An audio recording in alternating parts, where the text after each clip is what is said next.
Faida kuu 5 za mchaichai utakazopenda kujua. Je, unajua kikombe cha mchaichai kina nguvu kubwa kwa afya yako? Hebu tuone faida kuu 5 za mchaichai kwa mwili wako. Faida ya kwanza, husaidia mmeng'enyo. Mchaichai hupunguza gesi tumboni na kuondoa tumbo kujaa.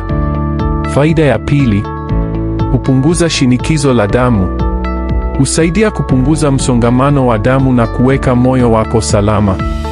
Faida ya tatu, ni detox ya asili. Husafisha mwili kwa kutoa sumu na taka. Faida ya 4, hupunguza maumivu ya kichwa na mafua.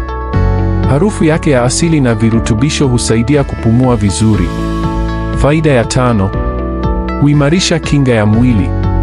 Mchaichai una antioxidants zinazokulinda dhidi ya magonjwa. Kwa kikombe kimoja tu cha mchaichai kila siku, mwili wako hupata kinga ya asili.